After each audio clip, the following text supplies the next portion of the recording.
Ladies and gentlemen, the President of the United States and the Chancellor of the Federal Republic of Germany.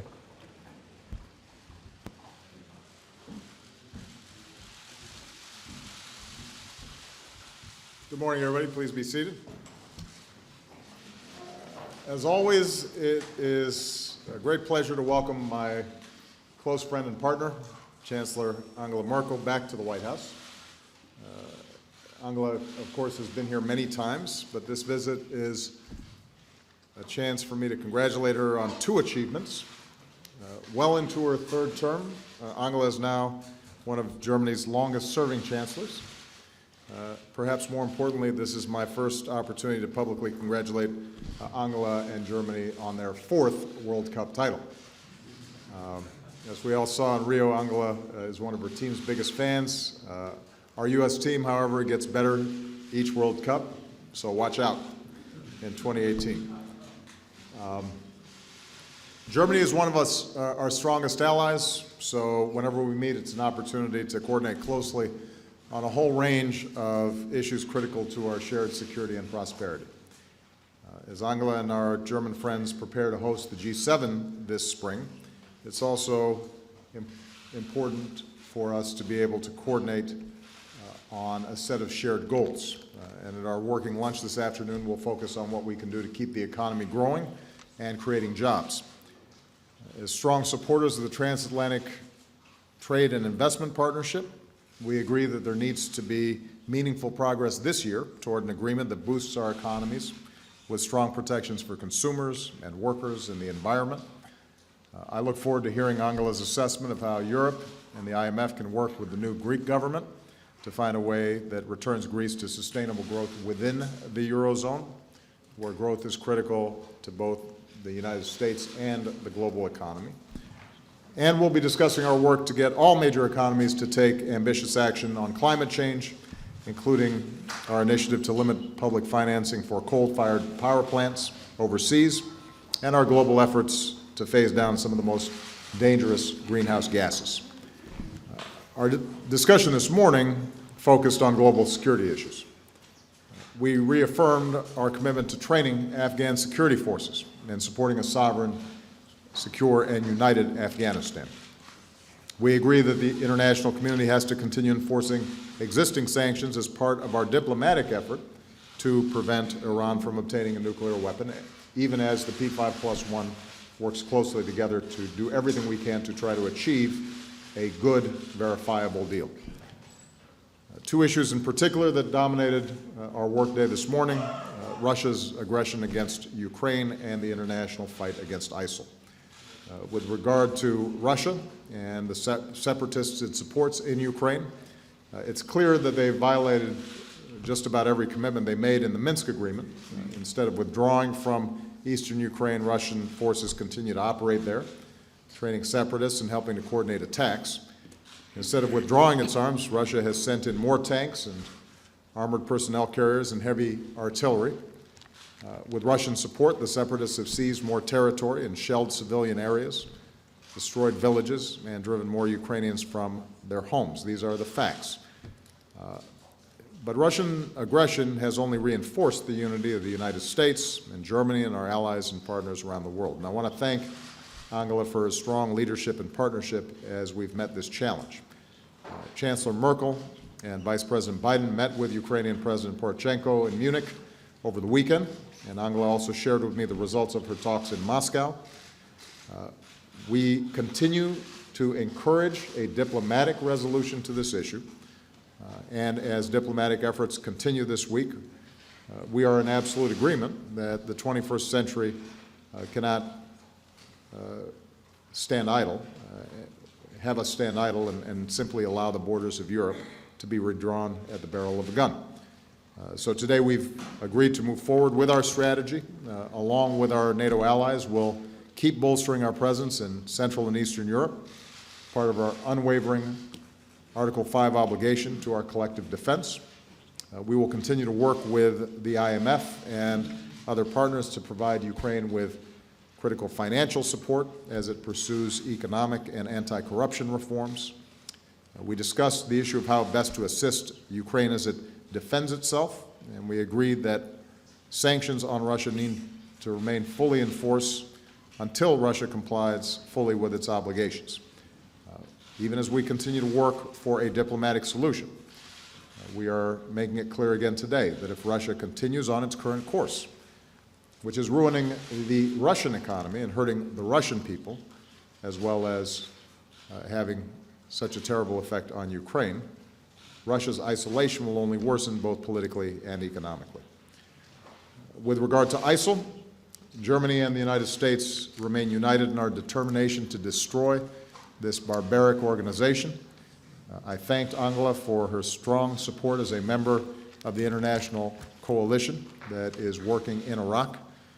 In a significant milestone in its foreign policy, Germany has taken the important step of equipping Kurdish forces in Iraq, and Germany is preparing to lead the training mission of local forces in Erbil. Germany is a close partner in combating the threat of foreign terrorist fighters, which was the focus of a special session of the UN Security Council that I chaired last fall. And under Angela's leadership, Germany is moving ahead with new legislation to prevent fighters from traveling to and from Syria and Iraq. At the same time, both Angela and I recognize that young people in both our countries, especially in Muslim communities, are being threatened and targeted for recruitment by terrorists like al-Qaeda and ISIL. And protecting our young people from this hateful ideology so that they're not vulnerable to such recruitment is first and foremost a task for local communities, families, neighbors, faith leaders who know their communities best. But we can help these communities, starting with the tone and the example that we set in our own countries.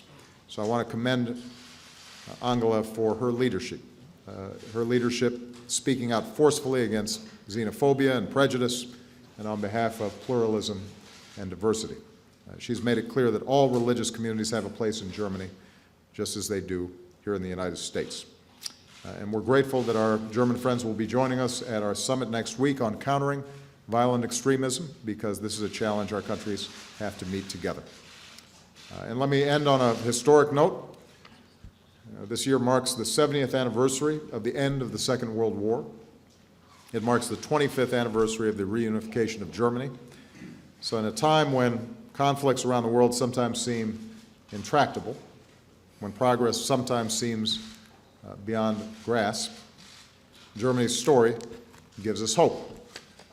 We can end wars, countries can rebuild, adversaries can become allies, walls can come down, divisions can be healed.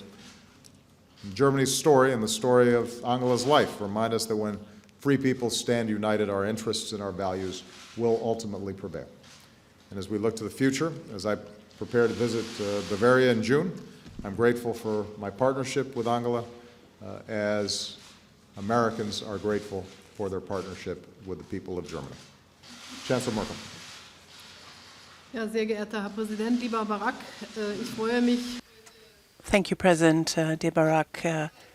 I'm delighted to be back in Washington. 9 months ago, we were here for the last time, and this visit here has a lot to do with, first and foremost, the fact that we have assumed the presidency of the G7 presidency this year, and that we coordinate on these matters very closely, as we do on others, and obviously we will address issues related to the global economy when we meet in Bavaria on Schloss Elmau in the summer. From a European vantage point, I think we can say that we have made significant progress in a number of areas. We have countries who are now back on the growth path. Ireland comes to mind here in particular, but also Spain and Portugal after a strong phase of structural reforms. They have now made significant progress. The new Commission, the new European Commission that has come in office, has launched a growth program in which Germany will participate. We will pin our hopes basically on growth and infrastructure, but also on other growth projects. For example, the digital economy. If I think of the state of the digital economy in the United States, there is a lot of things to be done by the Europeans now. I would say that a free trade agreement, the conclusion of a free trade agreement, for example, would also go a long way towards boosting growth. We know that you are very much engaged in the Asian Pacific area. There are a lot of free trade agreements there as well. And Germany will come out very forcefully in seeing that the negotiations between the EU and the United States on free trade agreements are pursued in a vigorous manner. It's in our own vested interest, in the interest of the United States, but also in the German interest. We are dealing basically on our G7 agenda with health issues. Let me just mention one. What sort of lessons have we drawn, for example, from the terrible Ebola epidemic? I think the one thing that we've learned is that the international organizations, the international community has to be quicker in reacting to such epidemics, and the G7 can give a very important contribution to doing this. And we're also interested, for example, in seeing Gavi be successful. We're delighted to be able to conclude the replenishment conference that has just been completed in Germany so successfully. Then we dealt with security issues this morning. It is true, Germany this year celebrates the 25th anniversary of its reunification. This would not have been possible, not have been achievable without our transatlantic partners, without the support of the United States of America, and we will always be grateful for this. And it is one case in point that it is well worth the effort to stand by one's values for decades, to pursue long-term goals and not relent in those efforts. After we thought in the 90s maybe that things would turn out somewhat more easily, somewhat less complicated, now we see ourselves confronted with a whole wealth of conflicts, and very complex ones as that. We worked together in Afghanistan. We talked about this as well. Germany has decided in its fight against IS to give help, to deliver training missions, to deliver also weapons if necessary. We work together on the Iran nuclear program, where we also enter into a crucial phase of negotiations. One particular priority was given to the conflict between Ukraine and Russia this morning. We stand up for the same principles of inviolability of territorial integrity. For somebody who comes from Europe, I can only say if we give up this principle of territorial integrity of countries, then we will not be able to maintain the peaceful order of Europe that we've been able to achieve. And this is not just any old point. It's an essential, a crucial point, and we have to stand by it. And Russia has violated the territorial integrity of Ukraine in two respects, in Crimea and also in Donetsk and Luhansk. So we are called upon now to come up with solutions, but not in the sense of a mediator, but we also stand up for the interests of the European peaceful order. And this is what the French President and I have been trying to do over the past few days. We're going to continue those efforts, and I'm very grateful that throughout the Ukraine crisis, we have been in very, very close contact with the United States of America and Europe on sanctions, on diplomatic initiatives, and this is going to be continued. And I think that's indeed one of the most important messages we can send to Russia and need to send to Russia. We continue to pursue a diplomatic solution, although we have suffered a lot of setbacks. These days we will see whether all sides are ready and willing to come to a negotiated settlement. I've always said I don't see a military solution to this conflict, but we have to put all our efforts in bringing about a diplomatic solution. So there's a whole host of issues that we need to discuss. Over lunch, we will continue to talk about climate protection, about sustainable development and the Sustainable Development Goals. So yet again, thank you very much for the very close cooperation, the very close coordination, and the possibility to have an exchange of views on all of these crucial issues. I think not only in hindsight can we safely say that the United States have always stood by us, have helped us to regain our unity in peace and freedom, but we can only also say we continue to cooperate closely if it is about solving the conflicts of the world today. Unfortunately, there are many of them, and we will continue to do so in the future. Thank you for your hospitality. First question, Steve Muffson, Washington Post.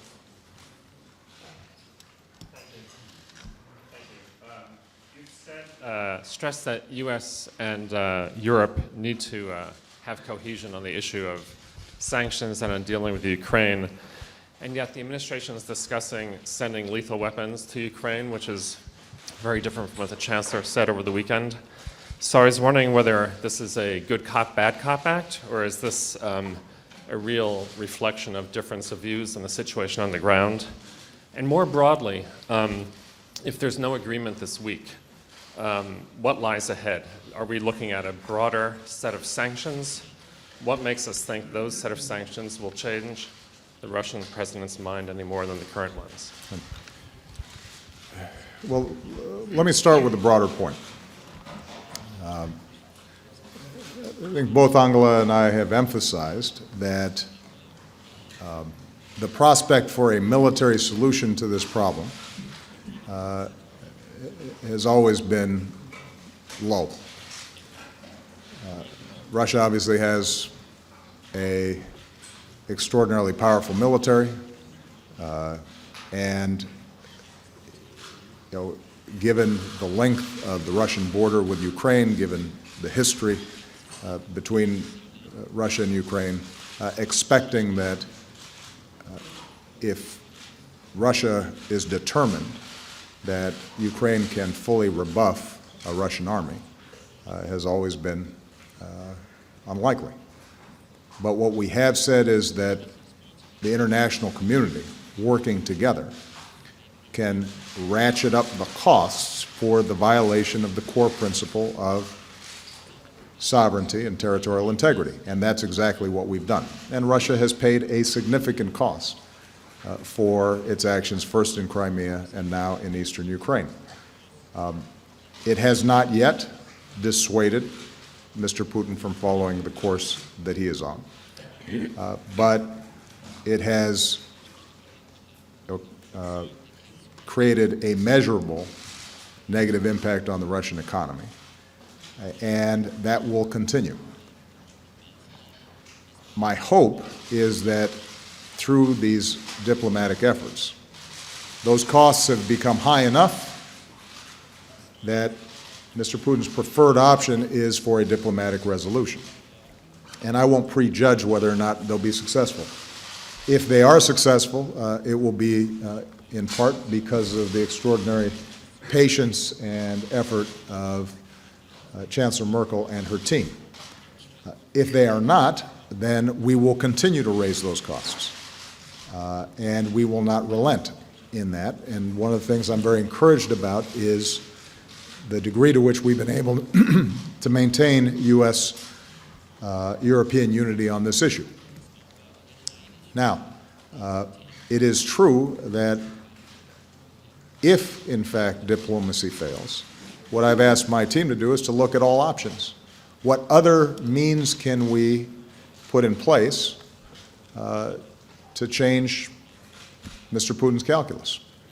And the possibility of lethal defensive weapons is one of those options that's being examined. But I have not made a decision about that yet.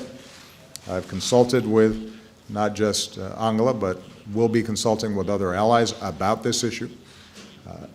It's not based on the idea that Ukraine could defeat a Russian army that was determined. It is rather to see whether or not there are additional things we can do to help Ukraine bolster its defenses in the face of separatist aggression. But I want to emphasize that a decision has not yet been made. One of the bigger issues that we're also concerned with, though, is making sure that the Ukrainian economy is functioning and that President Poroshenko and Prime Minister Yatsenyuk can continue with the reform efforts that they've made. And I'm glad to see that because of our cooperation and our efforts, we're starting to see a package come together with the IMF, with the European Union and others that can help bolster the European economy so that they have the space to continue to execute some of the reforms and anti-corruption measures that they've made. One of the most important things we can do for Ukraine is help them succeed economically, because that's how people on the ground feel this change, this transformation inside of Ukraine. If that experiment fails, then the larger project of an independent Ukraine will fail. And so we're going to do everything we can to help bolster that. But there is no doubt that if, in fact, diplomacy fails this week, there's going to continue to be a strong, unified response between the United States and Europe. That's not going to change. There may be some areas where there are tactical disagreements. There may not be. But the broad principle that we have to stand up for not just Ukraine, but the principle of territorial integrity and sovereignty is one where we are completely unified. Der französische Präsident und ich French President and I have decided to make one further attempt to make progress through diplomatic means. We have the Minsk Agreement. The Minsk Agreement has never been implemented. Quite the contrary is true. The situation has actually worsened on the ground. So now there is a possibility to try and bring about a ceasefire and to also create conditions that are then in place where you have not everyday civilians dying, civil victims that fall prey to this. And I'm absolutely confident that we will do this together. I myself actually would not be able to live with not having made this attempt. So there is anything but an assured success in all of this. I have to be very clear about this. But if at a certain point in time one has to say that a success is not possible, even if one puts every effort into it, then the United States and Europe have to sit together and try and explore further possibilities, what one can do. Just let me point out here that foreign ministers of the European Union last week already tasked the Commission to think about further possible sanctions. On the issue of what is effective and what not, I'm somewhat surprised sometimes. Just let me mention Iran. For a fairly long period of time, we have had sanctions in place there. People don't seem to question them. And I think they have been fairly successful if we look at the current state of affairs, what with the negotiations on the nuclear program. So I think, in parallel, I think it was a very good thing to put some cost on to the Russians through these sanctions that we agreed on, because we see also that Russia seems to be influenced by this. And this is why I am 100% behind these decisions. As to the export of arms, I have given you my opinion, but you may rest assured that no matter what we decide, the alliance between the United States and Europe will continue to stand, will continue to be solid, even though on certain issues we may not always agree. But this partnership, be it on Ukraine and Russia, be it on combating terrorism on the international stage, be it on other issues, is a partnership that has stood the test of time. And that is, I mean, in Europe, we're very close, but this transatlantic partnership for Germany and for Europe is indispensable, and this will remain so, and I can say this also on behalf of my colleagues in the European Union. Frau Dutz, ja, ich muss ja selber auf. Sorry, I have to call you myself, Frau Dutz. From DPA, the German press agency. President, you said that you have not yet made a decision as to whether weapons ought to be delivered to Ukraine. What would be your red line? What would be the red line that needs to be crossed for you to decide an armament of the Ukrainian army? And what do you think will this hold by way of a promise? Because the Chancellor said it will make matters worse. And what can the Nobel laureate Obama do more to diffuse this conflict? And, Madam Chancellor, President Putin today demanded yet again that the government in Kiev negotiate directly with the separatists. When do you think the right moment has come to do this? And with looking at all of the big issues that you discussed, this breach of confidence due to the NSA affair of the U.S.-German relations, has that played a role today? Do you want to go first on that? Ich kann gerne. I can gladly start.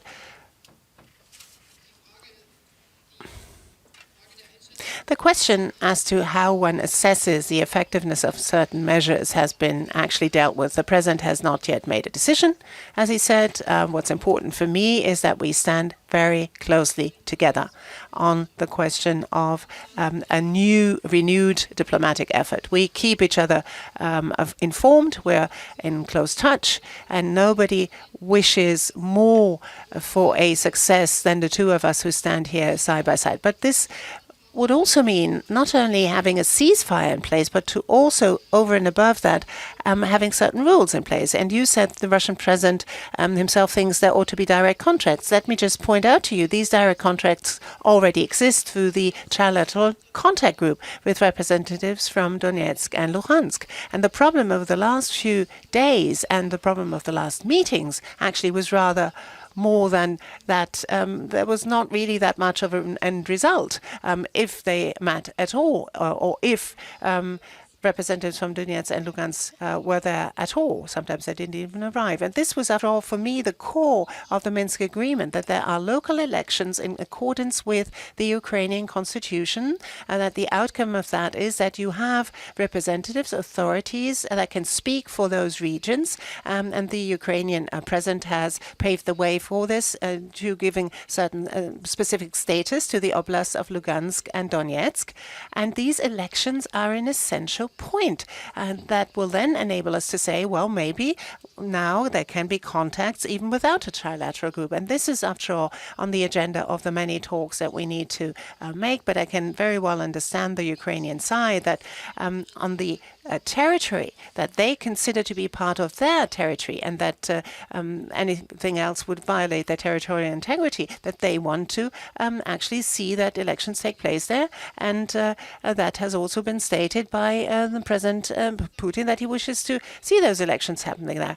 Now, on the NSA issue, I think there are still different assessments on individual issues there. But if we look at the sheer dimension of the terrorist threat, we are more than aware of the fact that we need to work together very closely. And I, as German Chancellor, want to state here very clearly that the institutions of the United States of America have provided us, and still continue to provide us, with a lot of very significant, very important information that also ensure our security. And we don't want to do without this. There are other possibilities through the cyber dialogue, for example, to continue to talk about the sort of protection of privacy versus data protection and so on, and security. But this was basically, combating terrorism was basically in the foreground today. Providing lethal weapons to Ukraine. It's important to point out that we have been providing assistance to the Ukrainian military generally. That's been part of a long-standing relationship between NATO and Ukraine. And our goal has not been for Ukraine to be equipped to carry on offensive operations, but to simply defend itself.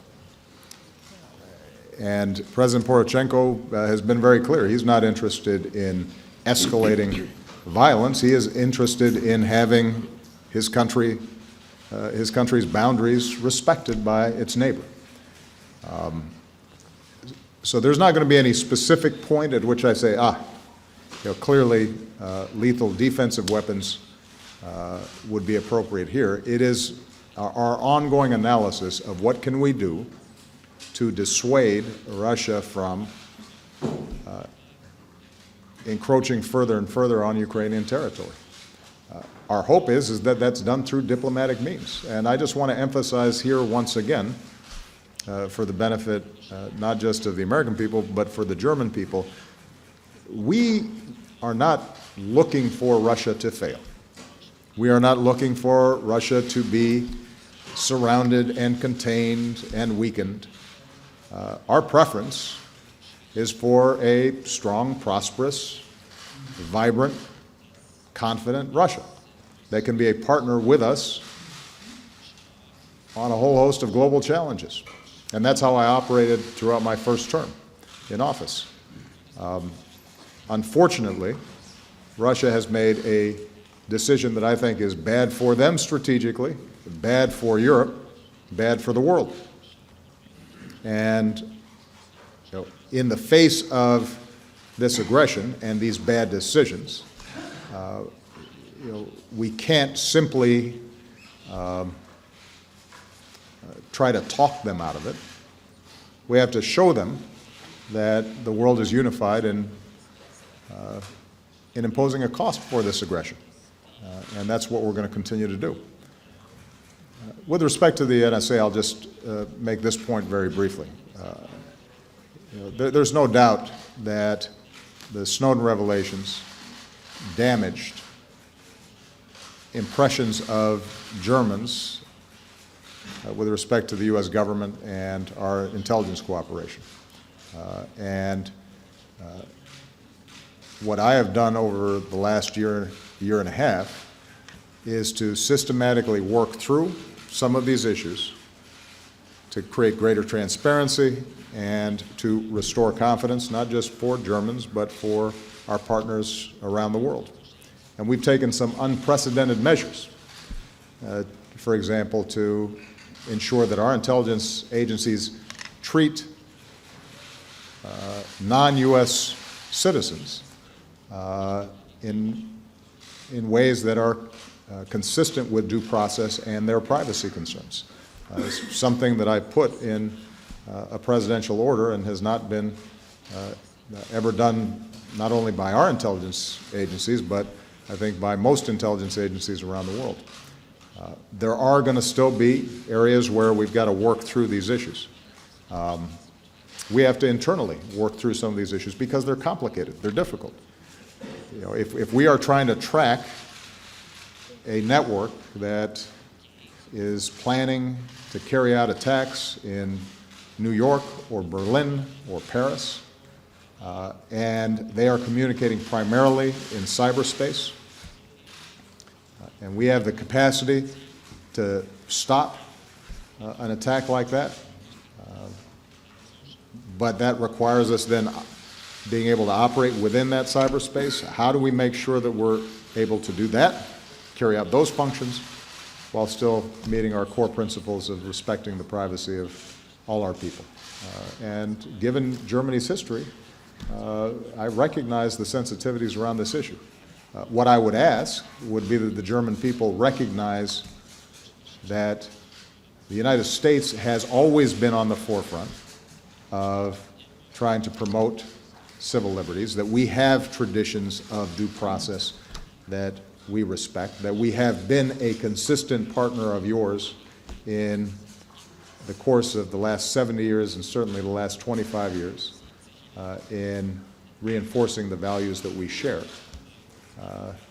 And so occasionally I would like the German people to give us the benefit of the doubt, given our history, as opposed to assuming the worst, assuming that we have been consistently your strong partners and that we share a common set of values. And if we have that fundamental underlying trust, there are going to be times where there are disagreements and both sides may make mistakes and there are going to be irritants like there are between friends, but the underlying foundation for the relationship remains sound. Christy Parsons. Thank you, Mr. President. The Iran nuclear negotiators have now missed 2 deadlines. Should the upcoming March deadline for talks be the final one? And what are the circumstances in which you think it would be wise to extend those talks? Also, sir, some have suggested that you are outraged by the Israeli Prime Minister's decision to address Congress. Is that so? And how would you advise Democrats who are considering a boycott?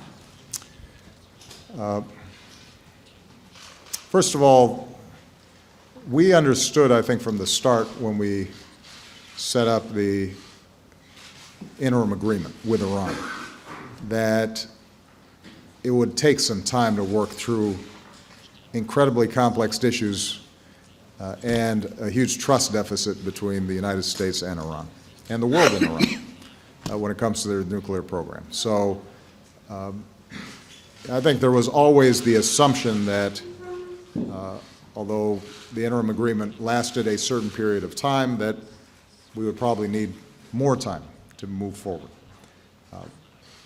The good news is that there have been very serious discussions. That time has been well spent. During this period of time, issues have been clarified, gaps have been narrowed, the Iranians have abided by the agreement. So this is not a circumstance in which, by talking, they've been stalling and meanwhile advancing their program. To the contrary, what we know is the program has not only been frozen, but with respect to, for example, 20% enriched uranium, they've reversed it. And so we're in a better position than we were before the interim program was set up. Having said all that, the issues now are sufficiently narrowed and sufficiently clarified where we're at a point where they need to make a decision.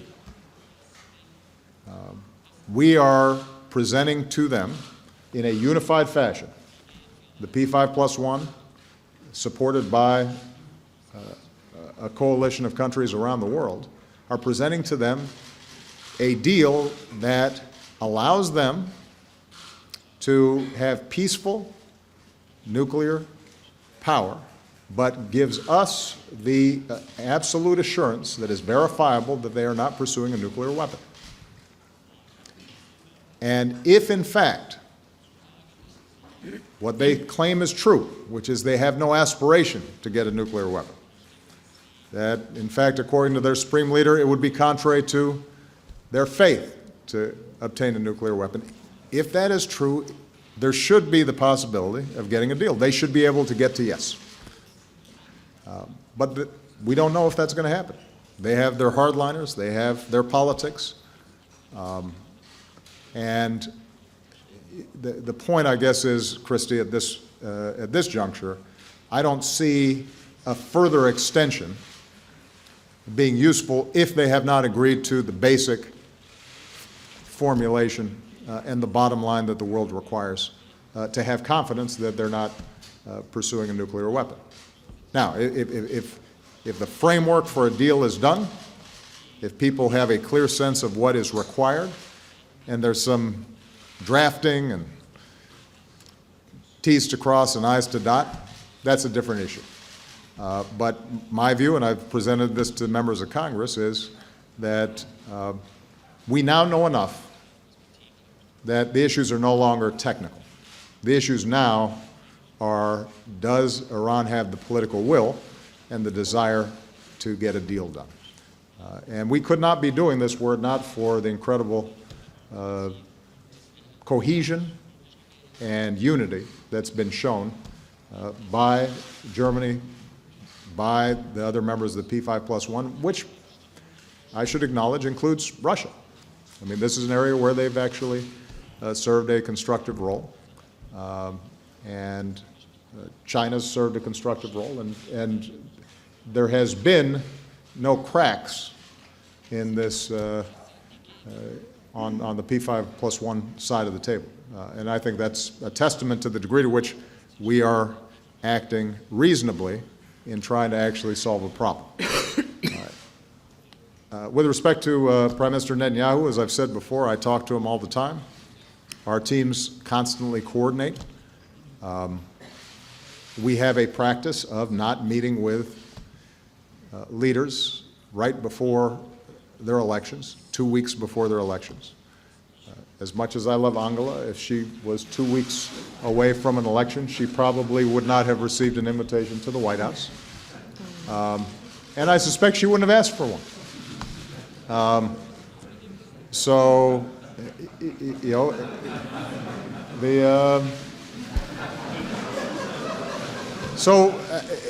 this is just, you know, some of this just has to do with how we do business. And I think it's important for us to maintain these protocols, because the U.S.-Israeli relationship is not about a particular party. This isn't a relationship founded on affinity between the Labor Party and the Democratic Party, or Likud and the Republican Party. This is the U.S.-Israeli relationship that extends beyond parties and has to do with that unbreakable bond that we feel. And our commitment to Israel's security and the shared values that we have. And the way to preserve that is to make sure that it doesn't get clouded with what could be perceived as partisan politics. Whether that's accurate or not, that is a potential perception, and that's something that we have to guard against. Now, I don't want to be coy. The Prime Minister and I have a very real difference around Iran sanctions. I have been very clear, and Angela agrees with me, and David Cameron agrees with me, and the others who are a member of the negotiations agree that it does not make sense to sour the negotiations a month or two before they're about to be completed. And we should play that out. If, in fact, we can get a deal, then we should embrace that. If we can't get a deal, then we'll have to make a set of decisions. And as I've said to Congress, I'll be the first one to work with them to apply even stronger measures against Iran. But what's the rush? Unless your view is that it's not possible to get a deal with Iran, and it shouldn't even be tested. And that I cannot agree with, because as the President of the United States, I'm looking at what the options are if we don't get a diplomatic resolution. And those options are narrow and they're not attractive. And from the perspective of U.S. interests, and I believe from the perspective of Israel's interests, although I can't speak for, obviously, the Israeli government, it is far better if we can get a diplomatic solution. So there are real differences substantively, but that's separate and apart from the whole issue of Mr. Netanyahu coming to Washington. All right? Herr Soric, yeah. Mr. Soric, please. Ms. Merkel, you just said the question is what will be effective in the Ukrainian crisis, and diplomacy, as you said yourself, has not really brought about that much of a progress. Can you understand the impatience of the Americans when they say we ought to now deliver weapons? And what makes you feel confident that diplomacy will carry the day in the next few days and weeks? And on Greece, obviously, I also have to ask you, what is your comment on the most recent comments of the Greek Prime Minister, who says, let's end those programs, and I'm going to stand by the promises I made during the election campaign. How do you envisage the further cooperation with the Greek government? And to you, Mr. President, I address the question.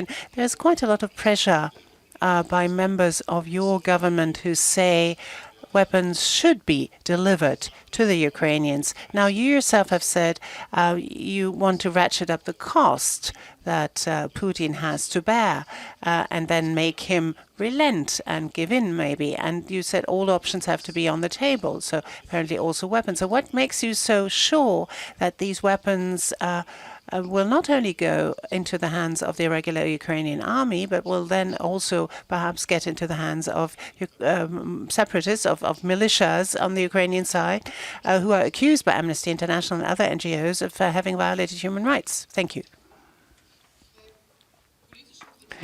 Whenever you have political conflict, such as the one that we have now between Russia and Ukraine, but also in many other conflicts around the world, it has always proved to be right to try again and again to solve such a conflict. We've spoken at some length about the Iranian conflict. Here, too, we are expected to try time and again, and there's always a point where you say, well, all of the options are on the table, we've gone back and forth, but then one has to think again.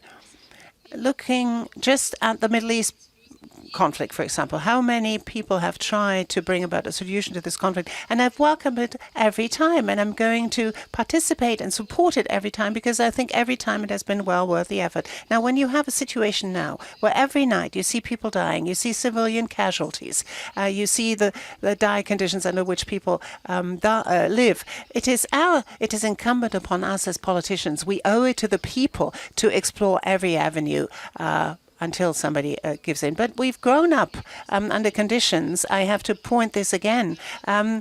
where we said nobody would have dreamt of German unity. The people who have said in West Germany, remember, they said, well, should we keep up citizenship of Germany for the GDR? They've been criticized by people who, as some who harbor revanchist ideas. And then think of President Reagan when he said, Mr. Gorbachev, tear down this wall, standing in front of the Brandenburg Gate. Many people said at the time, how can you possibly say that? But it was right. We have no guarantee. I cannot give you a guarantee for the outcome of the Wednesday talks or for other talks, and maybe nothing will come out of it, but then we're called upon again to think about a new possibility. And since we thought about every step of the way, will this be effective or not, we will continue to do so. A lot of things have to be thought about, and I'm very glad that with the American president, I have always been able to put all of the cards on the table and discuss the pros and cons. In my speech in Munich, I gave you clearly where I stand, but we'll continue to try it. I think that's why we are politicians. That's why we chose these professions. Others have to do other things. Researchers have to all of the time find new things to explore, and people have to, and we have to see that the well-being, the prosperity of our people is ensured. But we never have a guarantee that the policies we adopt will work, will have the effect. Oh, sorry, Greece. I almost forgot. Yes. On Wednesday, there's going to be a Eurogroup meeting. And I think what counts is what Greece will put on the table at that Eurogroup meeting, or perhaps a few days later. The German policy, ever since 2010, has been aimed at Greece staying a member of the Eurozone. I've said this time and again. The basic rules have always been the same. You put in your own efforts, and on the other side, you're being shown solidarity as a quid pro quo. The three institutions of the Troika, the ECB, the European Union Commission, and the IMF, have agreed on programs. These programs are the basis of any discussion we have. I've always said I will wait for Greece to come with a sustainable proposal, and then we'll talk about this. The point Angela made, I think, is right, which is we never have guarantees that any particular course of action works. As I've said before, by the time a decision reaches my desk, by definition, it's a hard problem with no easy answers. Otherwise, somebody else would have solved it, and I would never even hear about it. The issue that you raised about can we be certain that any lethal aid that we provide Ukraine is used properly, doesn't fall into the wrong hands, does not lead to over-aggressive actions that can't be sustained by the Ukrainians? What kinds of reactions does it prompt, not simply from the separatists, but from the Russians? Those are all issues that have to be considered. The measure by which I make these decisions is it more likely to be effective than not? And that is what what our deliberations will be about. But what I do know is this, that the United States and Europe have not stood idly by. We have made enormous efforts, enormous investments of dollars, of political capital, of diplomacy in trying to resolve this situation. I think the Ukrainian people can feel confident that we have stood by them. People like Vice President Biden and Secretary of State Kerry have spent countless hours on this issue, as has Angela and her team on the German side.